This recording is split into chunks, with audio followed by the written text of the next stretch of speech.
আছে ভাল আজি বতৰটো ভাল হয়নে নহয় বিজেপি ইলেকশনত উঠিব লাগিব নে নালাগিব বিজেপি উঠিব লাগিব নে নালাগিব তেতিয়ালে মোৰ লগত একেলগে কব ভাৰত মাতা কি ভাৰত মাতা কি নৰেন্দ্ৰ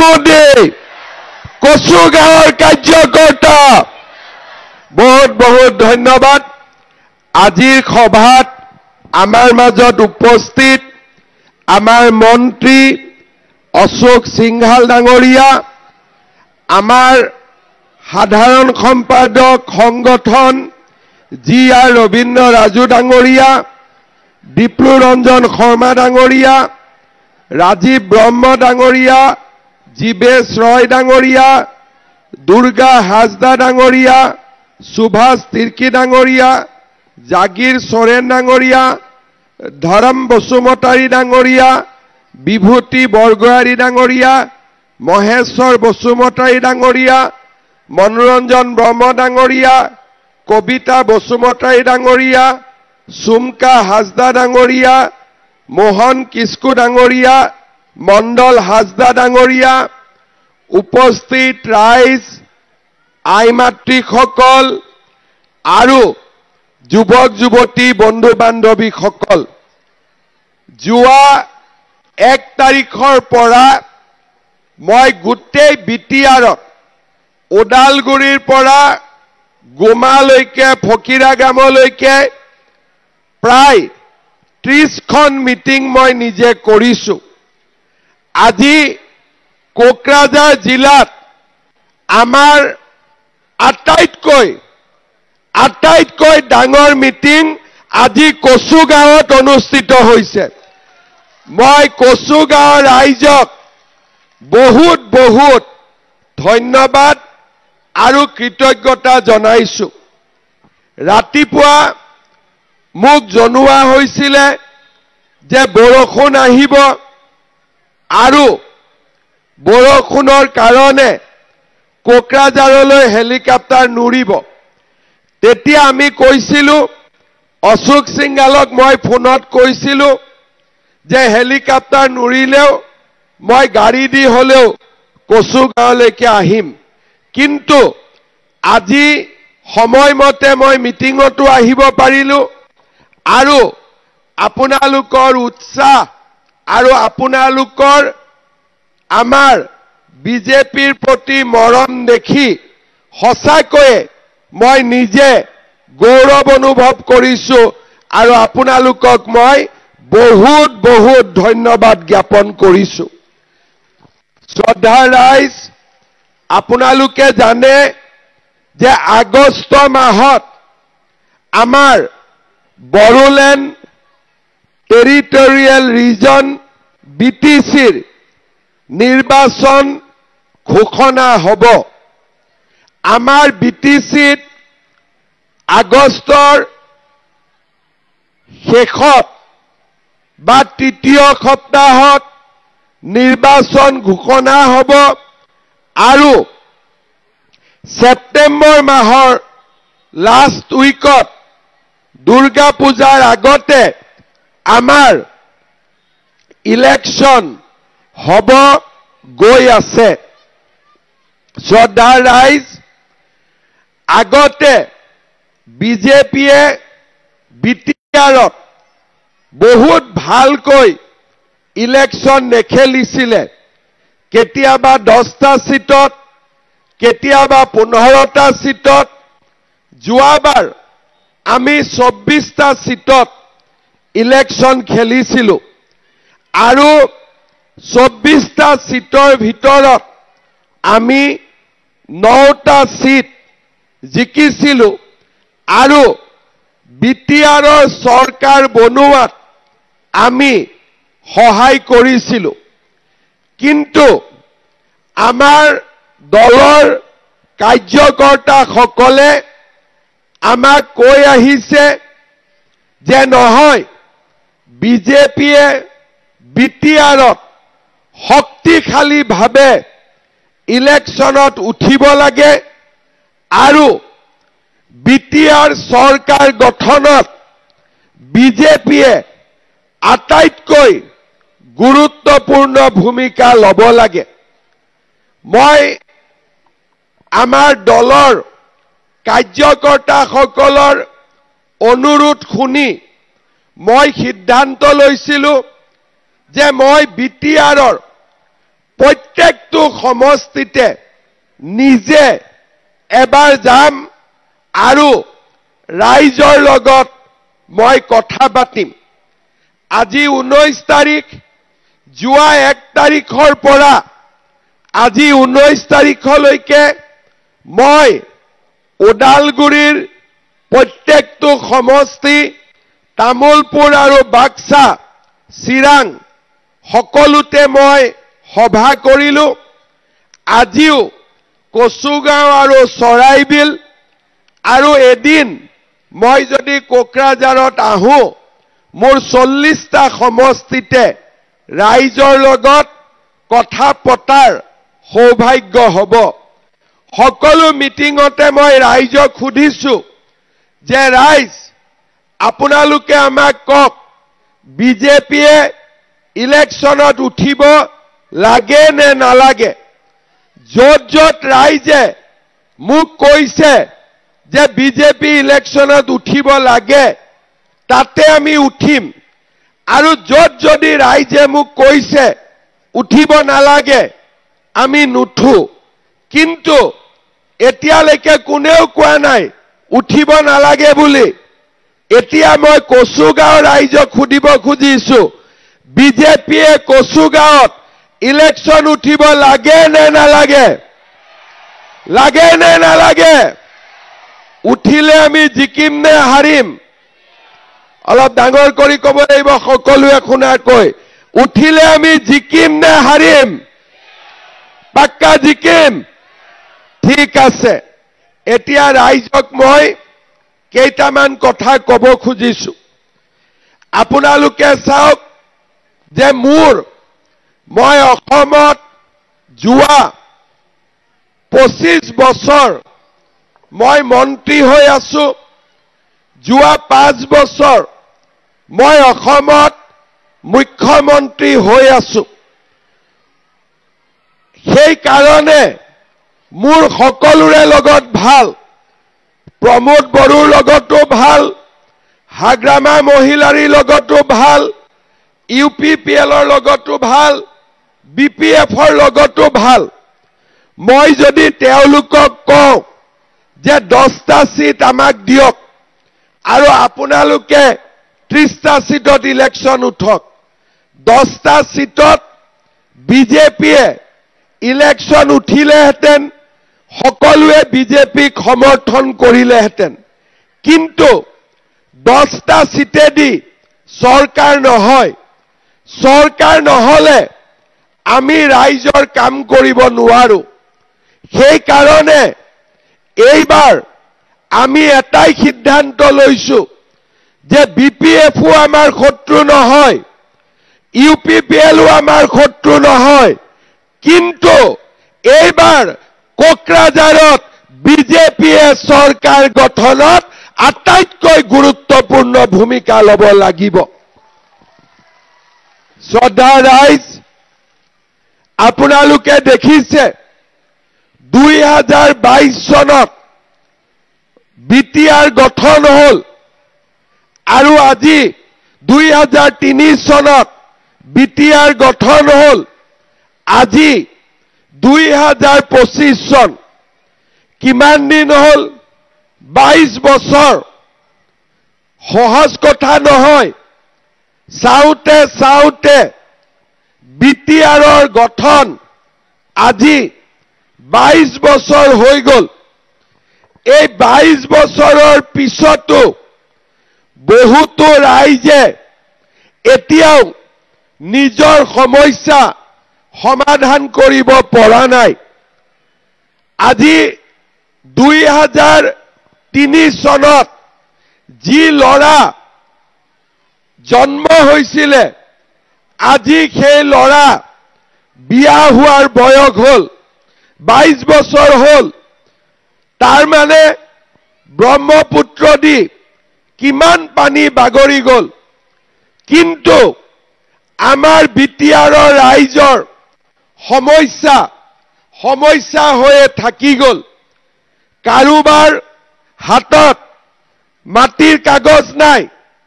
2003 চনৰ আগৰ পৰাই মই বিটিআৰত আছো। মোৰ দেউতাৰ জন্ম বিটিআৰত আৰু মই মৰিমো বিটিআৰত, কিন্তু আজিলৈকে আমাৰ হাতত মাটিৰ কাগজ নাই।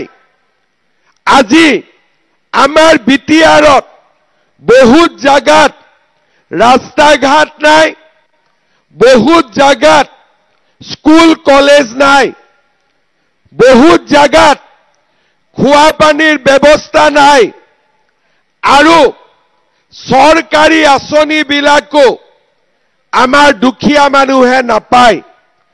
প্ৰধানমন্ত্ৰী ডাঙৰীয়াই আমাক ঘৰ বনাব পইচা দিছে, কিন্তু ঘৰৰ টকা আমি পোৱা নাই। লেট্ৰিন বনাব পইচা দিছে, আমি লেট্ৰিনৰ টকা পোৱা নাই। আমাক কৃষক সন্মান নিধি দিছে, আমি কৃষক সন্মান নিধিৰ টকা পোৱা নাই। আমাৰ চৰকাৰে দিছপুৰৰ পৰা আমাক অৰুণোদয় আঁচনি দিছে, কিন্তু বহুত মহিলাই অৰুণোদয় এতিয়াও পোৱা নাই। কোনে কোনে অৰুণোদয় পোৱা নাই হাত দাঙক। নাই পোৱাবিলাকে হাত দাঙক। চাওক কিমান মহিলাই এতিয়াও অৰুণোদয় আঁচনি পোৱা নাই। আৰু আমাৰ ইয়াতে কিমান মহিলাই লাখপতি বাইদেউৰো টকা পোৱা নাই। তাৰ হয়নে নহয়? পাইছে নেকি? তাৰ মানে আজি 22 বছৰ বিটিআৰ হ'ল, ঘৰৰ মাটি পাত্তা হোৱা নাই। কাৰ কাৰ মাটি পাত্তা হোৱা নাই হাত দাঙক। ইমান মানুহৰ মাটি পাত্তা হোৱা নাই। কিমানে অৰুণোদয় পোৱা নাই, কিমানে ঘৰ পোৱা নাই। ঘৰ কোনে কোনে পোৱা নাই হাত দাঙক। চবেই হাত দাঙি দিলে। তাৰমানে কোনেও ঘৰ পোৱা নাই নে কি? কোনোবাই পাইছে নেকি ঘৰ? তাৰ মানে 22 বছৰ হ'ল। কিমান দিন হ'ল? 2003 চনত হাগ্ৰামা চিফ হৈছিলে, আৰু আজি প্ৰমোদ বড়ো চিফ। কিমান দিন হ'ল? 22 বছৰ। 22 বছৰত আমাৰ মাটি হোৱা নাই, ঘৰ পোৱা নাই, অৰুণোদয় পোৱা নাই, স্কুল নাই, ৰাস্তা ঘাট হোৱা নাই, নদীৰ ওপৰত দলং হোৱা নাই। যদি আজি আমি তুলনা কৰো যে নলবাৰীত কিমান মানুহে ঘৰ পোৱা নাই, যদি আমি তুলনা কৰো যে ডিব্ৰুগড়ত কিমানে ঘৰ পোৱা নাই, যদি আমি তুলনা কৰো জালুকবাৰীত কিমান মানুহে মাটি পোৱা নাই, তেতিয়া আমি দেখা পাম যে আন অসমৰ জাগাবিলাকত যিমান কাম হৈছে বিটিআৰত তাৰ তুলনাত ৰাইজে যিমান সুবিধা পাব লাগে আজি সুবিধা পোৱা নাই। কাক কোনে দিব সুবিধা? জালুকবাৰী, নলবাৰী, মঙলদৈ, তেজপুৰত সুবিধা দিয়ে চৰকাৰে, কিন্তু বিটিআৰত কোনে সুবিধা দিয়ে? চৰকাৰে নিদিয়ে। ঘৰ এটা পাব লাগিলে ভিচিডিচিৰ মূৰত মিঠাতেল ঢালিব লাগিব। হয়নে নহয়? অৰুণোদয়ৰ ফৰ্মখন পাবৰ কাৰণেও ভিচিডিচিৰ মূৰত মিঠাতেল ঢালিব লাগিব ঠিক কথা কৈছো নে নাই তাৰ মানে বিটিএডিত কোনো চৰকাৰ নাই সব ভিচিডিচিৰ পকেটত ঠিক কথা কৈছো আজি মোক গাঁৱৰ মানুহে কৈছে অৰুণোদয় পাওক নাপাওক বেলেগ কথা ফৰ্মখনৰ কাৰণে ভিচিডিচিক 300 টকা 400 টকা দিব লাগে ঘৰ বনাবৰ কাৰণে আমি আমাৰ নামত ঘৰ আহে আমি গমে নাপাওঁ ভিচিডিচিক নকলে আমাৰ ঘৰৰ কাম নহয় শ্ৰদ্ধা ৰাইজ এনেকে আমি কিমান দিন চলিম 22 বছৰটো চলিলো আৰু কিমান দিন চলিম কেইদিনমান আগতে মই উদালগুৰিত কৈছিলো যে বিজেপি যদি শাসনলৈ আহে আমাৰ বিটিএডিত কোনো দ্বিতীয় শ্ৰেণীৰ নাগৰিক নাথাকিব সকলো প্ৰথম শ্ৰেণীৰ নাগৰিক হ'ব লাগিব কোনো সেকেন্ড ক্লাস সিটিজেন নাই সবেই ফার্স্ট ক্লাস সিটিজেন হ'ব লাগিব মোক এজন সাংবাদিকে সুধিছিলে যে প্ৰথম শ্ৰেণী আৰু দ্বিতীয় শ্ৰেণী মানে কি মই তেওঁ কৈছিলো ব্ৰহ্মপুত্ৰত মানস নদীৰো পানী যায় বেকিৰো পানী যায় পাগলাদিয়াৰো পানী যায় কিন্তু ব্ৰহ্মপুত্ৰ নদীত পৰাৰ পিছত আমি বিচাৰি পাম নেকি কোনটো কৰ পৰা পানী আহিছিলে পাম নেকি যদি এটা কলহত 10 জনী মহিলাই গিলাসত কলহৰ পানী ঢালে 1 ঘণ্টা পিছত যদি মহিলাজনীয়ে কয় যে মোৰ পানীটো ঘূৰাই দিয়ক ঘূৰাই দিব পাৰিব নেকি পানীটো খুমাই গল তেনেকে বিটিএডি গঠন হল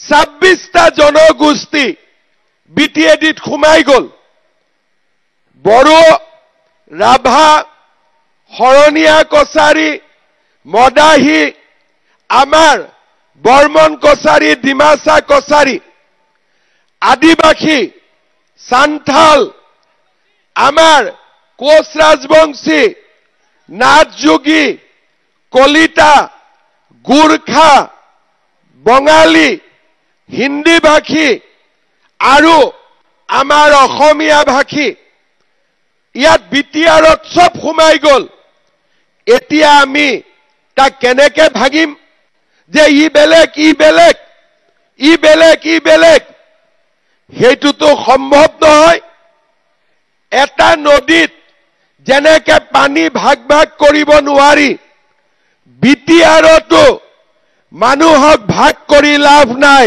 সকলোৱে অৰুণোদয় পাব লাগিব সকলোৱে প্ৰধানমন্ত্ৰীৰ ঘৰ পাব লাগিব সকলোৱে অধিকাৰ পাব লাগিব যেতিয়া এই অধিকাৰ আমি সকলোৱে পাম এই বিটিআৰ আটাইতকৈ শান্তি সমৃদ্ধি আৰু প্ৰগতিৰ বিটিআৰলৈ ৰূপান্তৰ হ'ব মই এটাই কথা জানো এই বিটিআৰৰ পৰা যদি আমি ভিচিডিচি বিলাকক বিদায় দি দিও বিটিআৰত সব মানুহে ভাল পাব পাবনে নাই পাবনে নাই আজি 22 বছৰে এই ভিচিডিচিয়ে বিটিআৰৰ মানুহক খুলি খুলি খাই আছে হয়নে নহয় যি পাৰ্টিয়ে নহওক কিয়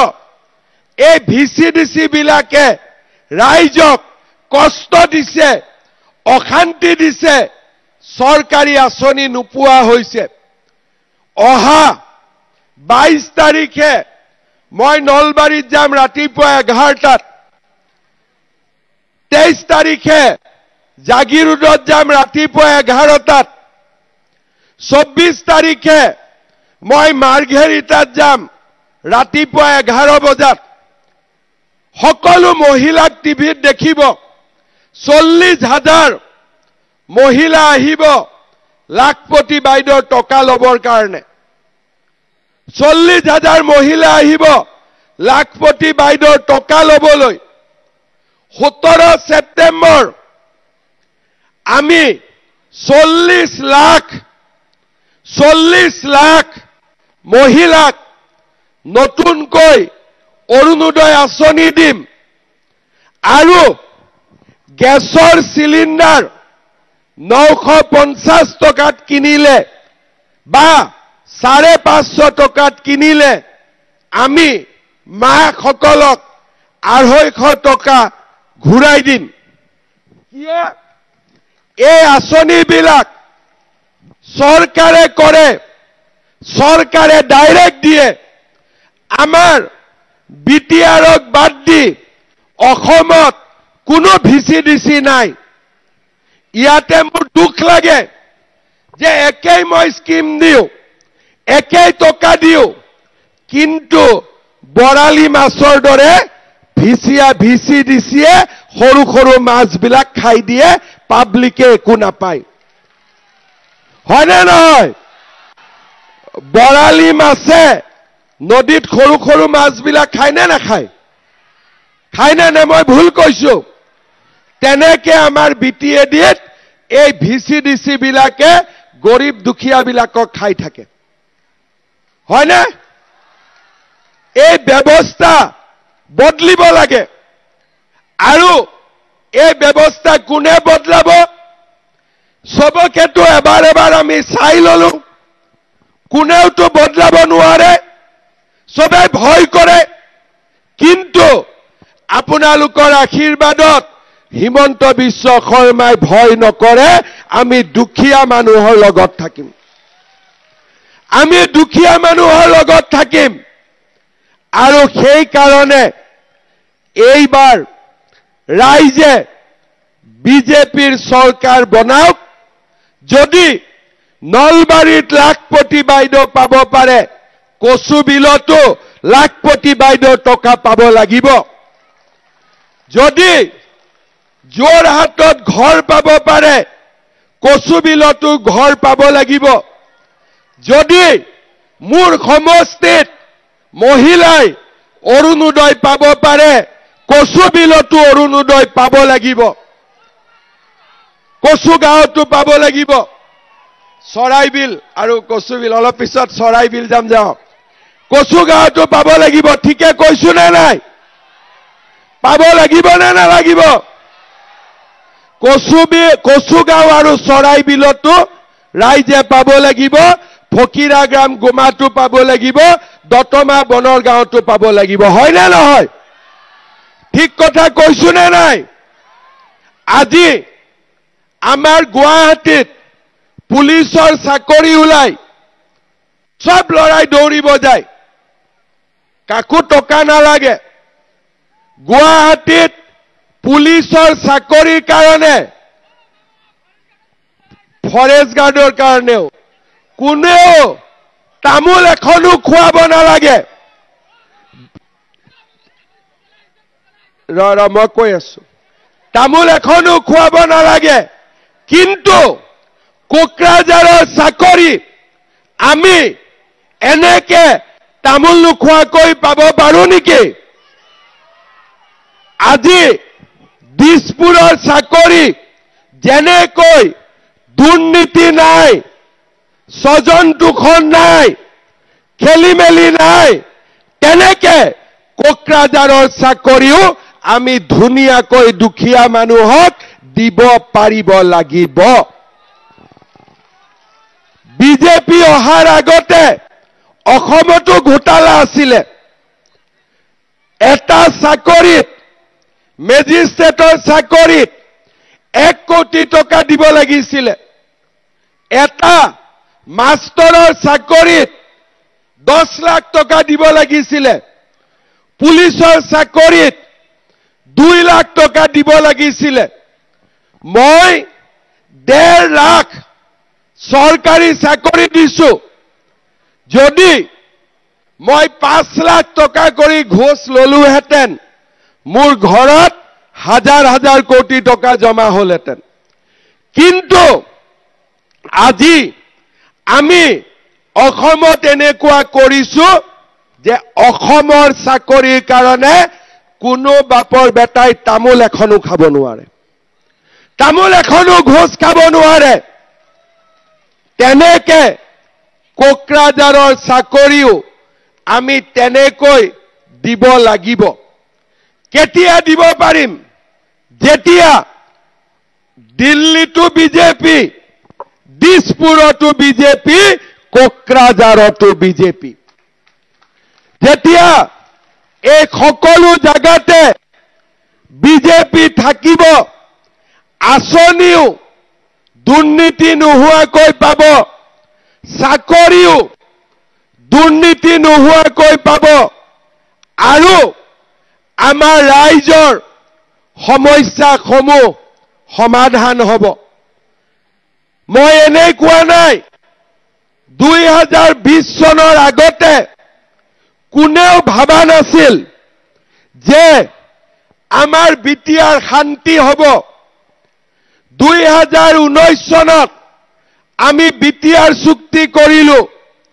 তাৰ আগতে বিটিয়াৰত 4,000 মানুহৰ মৃত্যু হৈছিল এই কচুগাঁৱত ৰাতি 6টা বজাৰ পিছত মানুহে দোকান খুলিবৰ কাৰণে সাহস নকৰিছিল কোনো মানুহৰ জীৱনত নিৰাপত্তা নাছিল 2021ত মই মুখ্যমন্ত্ৰী হলো ৰাইজক মই প্ৰতিশ্ৰুতি দিছিলো যে বন্দুকৰ শব্দত বিটিয়াৰত ৰাতি নুপুৱাব বিটিয়াৰত শান্তি আনিবই লাগিব আজি 4.5 বছৰ পিছত মই আপোনালোকৰ সন্মুখত থিয় হৈ ক'ব পাৰো যে মই মুখ্যমন্ত্ৰী হোৱাৰ পিছত বিটিয়াৰত এটাও গুলিকাণ্ড হোৱা নাই এটাও বোমা বিস্ফোৰণ হোৱা নাই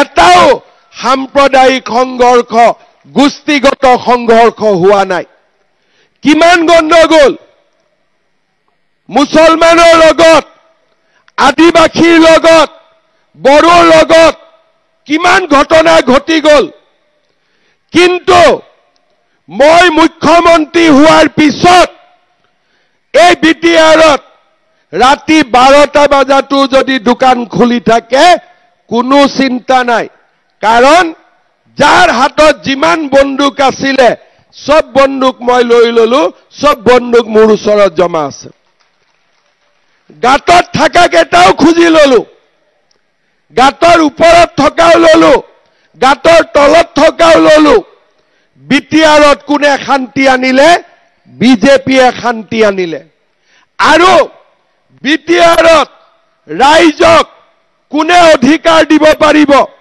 কোনে আঁচনি দিব পাৰিব কোনে দুখীয়া মানুহক আগবঢ়াই লৈ যাব পাৰিব অকল বিজেপিয়ে এই কাম কৰিব পাৰিব আৰু কোনেও নোৱাৰে 22 বছৰ আপোনালোকে দেখা পালে এতিয়া এবাৰ আপোনালোকে চিন্তা কৰক বিটিআৰত শান্তিও বিজেপি আনিলে আৰু বিটিআৰত বিকাশৰ গংগাও কেৱল মাত্ৰ বিজেপিয়ে আনিব পাৰে আৰু কোনেও আনিব নোৱাৰে শ্ৰদ্ধা ৰাইজ আজি আমি কচুগাঁৱত আছো অলপ মনত পেলাওক আগতে ইলেকশ্যনত ভোট কেনেকৈ হৈছিল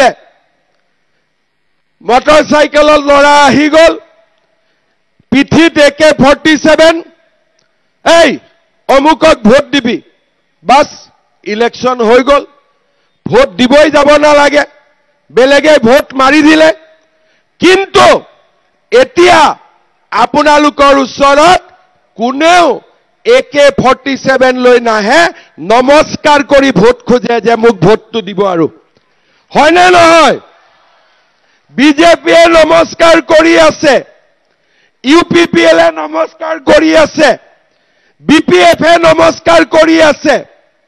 আগতেতো কোনেও নমস্কাৰ কৰা নাছিল। কোনে পৰিৱেশ সলালে? এই পৰিৱেশ বন্দুকৰ পৰা নমস্কাৰলৈ কোনে আনিলে? নৰেন্দ্ৰ মোদী আনিলে, বিজেপিয়ে এই পৰিৱেশ উভতাই আনিলে। বিজেপি নাথাকিলে আজিও ইয়াত ইলেকশ্যন মিটিং নহলহেঁতেন। কি বোলে ৰাতি বন্দুকত ল'ৰা আহি গ'লহেঁতেন, ভোট দিবই লাগিব। এতিয়া কোনো ভয় নাই। বন্দুকৰ ল'ৰা এতিয়া জংগলত নাই। কাৰো হাতত AK-47 নাই। আজি বিটিআৰ শান্তি সম্প্ৰীতিৰ ফালে আগবাঢ়ি গ'ল আৰু স্থায়ীভাৱে আমি শান্তি আনিব পাৰিম যদি গৰীব দুখীয়া মানুহক মাটিৰ অধিকাৰ দিব পাৰো। চৰকাৰী চাকৰি, লোন, অৰুণোদয়, কিষাণ সন্মান, আয়ুষ্মান ভাৰত, লাখপতি বাইদেউ, গেছত কম দাম, এই গোটেই আঁচনিবিলাক যদি আমি দিব পাৰো। ৰেচন কাৰ্ডত আগতে আমি চাউল পাইছিলো, 1 নৱেম্বৰৰ পৰা ৰেচন কাৰ্ডত আপোনালোকে কম দামত দালিও পাব, নিমখো পাব, চেনিও পাব। ৰেচন কাৰ্ড দেখুৱালে হ'ল। 250 টকা গেছৰ দাম, আপোনালোকে একাউণ্টত টকা পাব। 1250 টকা অৰুণোদয় পাব। লাখপতি বাইদেউ মহিলাসকলে 10,000 টকা পাব। ছোৱালীয়ে কলেজত গ'লে নিযুত মইনা আঁচনি পাব।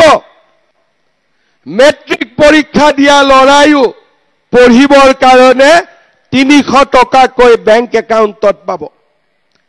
কোনে কৰিব পাৰে? হয় মোদীয়ে কৰিব লাগিব, নহলে দিছপুৰত বিজেপিয়ে কৰিব লাগিব। যদি দিল্লীত বিজেপি, দিছপুৰত বিজেপি আৰু কোকৰাঝাৰত বিজেপি, VCDCৰ মূৰত তেল মাৰিব নালাগে, ডাইৰেক্টলি আপোনালোকৰ একাউণ্টত টকা আহিব। ডাইৰেক্টলি টকা আহিব। আমি এই ব্যৱস্থাৰ পৰিৱৰ্তন কৰিব খুজিছো। বিজেপিক বাদ দি কোনেও এই কাম কৰিব নোৱাৰে। কাৰণ বিজেপিৰ চৰকাৰ দিল্লীত আছে, বিজেপিৰ চৰকাৰ দিছপুৰত আছে, বিজেপিৰ চৰকাৰ কোকৰাঝাৰত থাকিব লাগে। পৰিৱেশৰ পৰিৱৰ্তন হ'ব আৰু 26টা জনগোষ্ঠীৰ লোক আগবাঢ়ি যাব পাৰিব। শ্ৰদ্ধা ৰাইজ, 22 বছৰ আমি ৰখিলো, সকলোকে ভোট দিলো। 22 বছৰ আমি ৰখিলো। এবাৰ বিজেপিক ভোট দিয়ক, বিজেপিৰ চৰকাৰ বনাওক আৰু সকলোকে লগত লৈ আমি এখন সুন্দৰ, সৰ্বাংগ সুন্দৰ BTCৰ আমি নিৰ্মাণ কৰিম। শ্ৰদ্ধা ৰাইজ, BTCত শান্তি কেনেকে আহিলে? আগতে BTCত কোনো মুখ্যমন্ত্ৰী নাহিছিলে, দিছপুৰতে থাকে। ইয়াত ৰাইজে খাইছে নাই খোৱা কোনো খবৰ নলৈছিলে। বিটিআৰত কি হৈছে কোনেও নাজানে। মই মুখ্যমন্ত্ৰী হোৱাৰ পিছত বিটিআৰত মই 200 বাৰতকৈও বেছি আহিছো। 200 বাৰতকৈ বেছি আহিছো। ৰাইজৰ সমস্যাৰ বুজ লৈছো। ল'ৰা যদি জংগলত আছে, ঘূৰাই আনিছো যদি আৰ্মছ আছে উভতাই আনিছো সকলো ৰাইজৰ সমস্যা আমি সমাধান কৰিব খুজিছো শ্ৰদ্ধাৰ ৰাইজ আপোনালোকে আমাক এইবাৰ কচুগাঁৱত জিকাই দিয়ক দিব না নিদিব পাক্কা দিব অলপ কম কৰি কৈছে নেকি অলপ ডাঙৰ কৰি কক জিকাব না নিজিকাব পাক্কা বিজেপিক জিকাব ভিচিডিসি বিলাকক ঠিক কৰিব লাগে নে নালাগে লাগে নে নালাগে তেতিয়াহলে কি কৰিব লাগিব পদুম ফুলৰ ছবিত ভোট দিব লাগিব হ'ব সকলোৱে দিব মোক ৰাইজে কৈছে যে আমাৰ গোষ্ঠীগত সংঘৰ্ষ 1996 আৰু 1998 চনত যিসকল আদিবাসী লোকে এতিয়াও সম্পূৰ্ণ সাহায্য পোৱা নাই তেওঁলোকক সাহায্য দিয়াৰ ব্যৱস্থা কৰিব লাগে ৰাইজে কৈছে দাঁতবিল হেজাৰী গাঁৱৰ পৰা ভাওৰাগুৰি কচুগাঁও পথ সংযোগী গুৰফেলা নদীৰ ওপৰত সেতু বা দলং নিৰ্মাণ কৰিব লাগে সেতু বা দলং নিৰ্মাণ কৰিব লাগে লাগে নে নালাগে গুৰফেলা নদীৰ ওপৰত দলং লাগে লাভ হ'ব আপোনালোকৰ হ'ব লাগিব আৰু হলমাৰী গাঁৱৰ পৰা দক্ষিণ কৈমাৰীলৈ যোৱা PMJY পথত ভাঙি থকা দলংখন পুনৰ নিৰ্মাণ কৰি দিব লাগে লাগে নেকি ইয়াতে কচুগাঁৱৰ R&D খেলপথাৰত এখন মিনি ষ্টেডিয়াম বনাব লাগে লাগে নেকি আমাৰ মহামায়া ধাম বজাৰৰ দুৰ্গা মন্দিৰ ব্ৰহ্ম মন্দিৰ ধৰধৰা দুৰ্গা মন্দিৰ আমাৰ এই মন্দিৰসমূহৰ উন্নতি কৰিব লাগে ভাওৰাঘাট ভাওৰাগুৰি বিন্নাখাটা উচ্চতৰ মাধ্যমিক বিদ্যালয়ত ডিগ্ৰী কলেজ বনাই দিব লাগে লাগে নেকি তাৰ পিছত নৰেন্দ্ৰনাথ ব্ৰহ্ম সিনিয়ৰ সেকেন্ডাৰী স্কুলখনত প্ৰাদেশিকৰণ কৰিব লাগে ভাওৰাগুৰিৰ পৰা চাপতগ্ৰামলৈ যোৱা পথত চৌতাৰা ৰেলৱে ক্ৰছিঙত এখন অভাৰব্ৰিজ বনাই দিব লাগে লাগে তাৰ পিছত ভাওৰাগুৰি আৰু কচুগাঁও বজাৰত ষ্টেট বেংকৰ ব্ৰাঞ্চ লাগে গুৰফেলা নৈ পুলু নৈ গংগিয়া নৈ আৰু হেল নৈৰ প্ৰভাৱত গৰাখহনীয়া হৈ আছে গৰাখহনীয়াৰ সমস্যা সমাধান কৰিব লাগে লাগে তাৰ পিছত আমাৰ পশ্চিম ভৰতনগৰ কুৰসামাৰী ডেমডেমা ৰাভা বস্তি কৈমাৰী চাউতাল বস্তি নবীনগৰ 2 নম্বৰ মালভোগ ঘুনাপাৰা এই গাঁৱত যি গৰাখহনীয়াৰ সমস্যা হৈ আছে তাক সমাধান কৰি দিব লাগে লাগে নেকি লগত কমল সিং আৰু খোলমাৰী গাঁও ভাওৰাগুৰি প্ৰাথমিক চিকিৎসালয়খনক 30 বেডেড কৰিব লাগে লাগে নেকি তাৰ পিছত ভাওৰাগুৰি আৰু কচুগাঁও সংযোগ স্থলত এখন ফ্লাইঅভাৰ লাগে লাগে নেকি লাগে এইবোৰ কাম কোনে কৰিব পাৰিব মোদীজীয়ে পাৰিব মই পাৰিম বেলেগে পাৰিব নেকি তেতিয়াহ'লে আমি ভোট কাক দিব লাগিব ভোট কাক দিব লাগিব মোৰ লগত একেলগে কব ভাৰত মাতা কি भारत माता की BJP BJP BJP Narendra Modi बहुत बहुत धन्यवाद इलेक्शनर সময়ত মই কচুগাত আকৌ আহিম ঠিক আছে আহিব লাগে না নালাগে সেপ্টেম্বৰত আকৌ আহিম আৰু আপোনালোকে মোক যিমানখিনি কাম দিলে এসেম্বলি ইলেকশনৰ আগতে সব কাম মই আৰম্ভ কৰি দিম হ'ব হ'ব পাক্কা বিজেপিক ভোট দিব বহুত বহুত ধন্যবাদ জয় হিন্দ বন্দে মাতৰম